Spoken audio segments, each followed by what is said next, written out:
Welcome to this explainer. Okay, before we start, I want you to just take a breath for a second and really prepare to slow down. We're constantly bombarded with these massive, complex data sets, super lengthy articles, and dense research papers. But occasionally, the most monumental truths are packaged in absolute minimalism. So today, we're going to deeply analyze an incredibly brief but profoundly impactful single sentence. We're looking at the architecture of identity itself, literally deconstructing a five-word axiom that, despite its brevity, contains this whole universe of psychological and philosophical weight. Let's just clear away all the noise and focus our minds completely on the source text. You become what you believe. Take a moment to just sit with that. Notice the absolute minimalism here. There's no punctuation, no capitalization, it's just 5 words standing entirely on their own. And honestly, the cinematic gravitas of this phrase, it lies in that very nakedness. It demands our complete attention.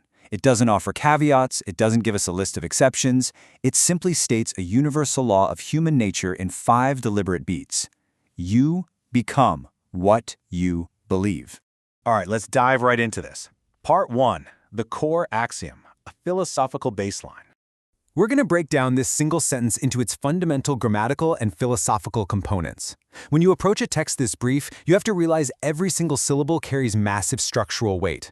We have to look at how these 5 words are engineered to work together to form a complete thesis on human existence. Think about visually weighing the 2 halves of this axiom against one another. We have you become balanced right against what you believe. Notice the perfect structural balance here. This isn't just some poetic phrase. Actually, it operates almost like a mathematical equation. The first half establishes the subject and the action, while the second half gives us the condition, or the material of that action. By placing them side by side like this, the text establishes a direct, undeniable cause and effect relationship. It's basically stating that the condition of belief is the absolute defining metric for what you become. There's no external force mentioned, no element of luck, no circumstance. The structure of the sentence places the entirety of the outcome squarely on the condition of belief.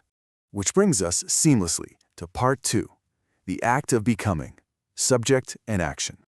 To really understand the depth of this axiom, we need to temporarily ignore the cause and look strictly at the effect.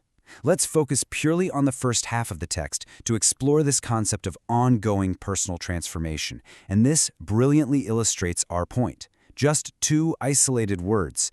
You become. Look at the verb here, become. It's an active, continuous state of change. The text absolutely does not say you are what you believe, because that would imply a static, fixed, immovable identity. It also doesn't say you became, pointing to the past, or you will become, pointing to some distant, finalized future. By using the present tense, become, the source text suggests that human identity is never actually finished. You are constantly in motion, you're a work in progress, endlessly transitioning from one state to the next. The you is the subject, right? But the become means that the subject is completely fluid. It's just a brilliant use of language to convey that our identities aren't monuments carved in stone, but rather clay that's constantly being shaped. But what exactly is shaping that clay? That's Part 3, the power of belief, the catalyst.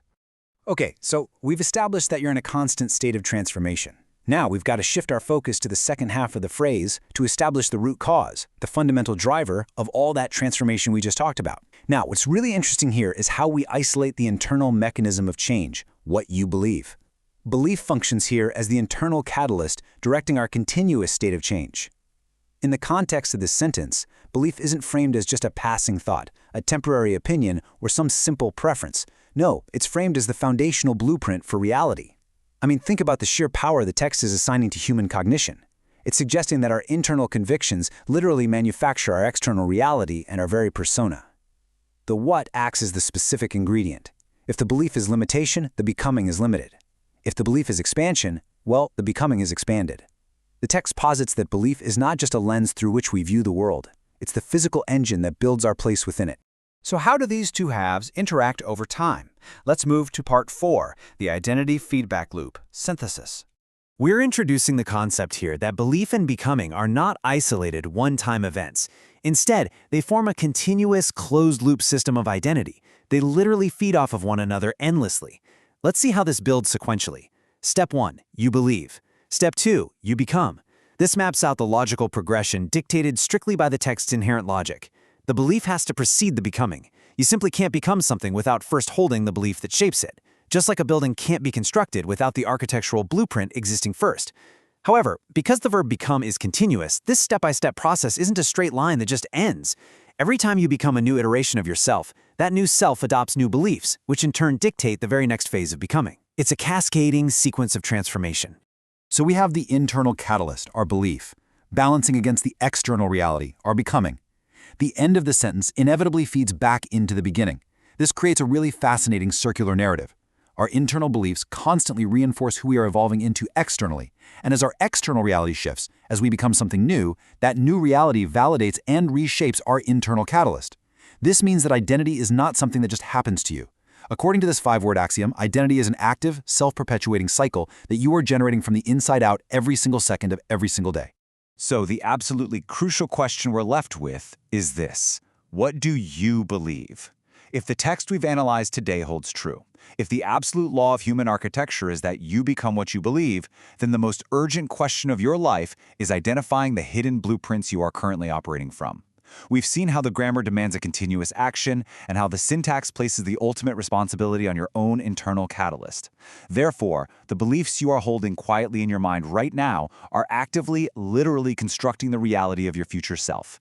Take a hard look at this question, because the answer to it is the exact preview of who you will be tomorrow.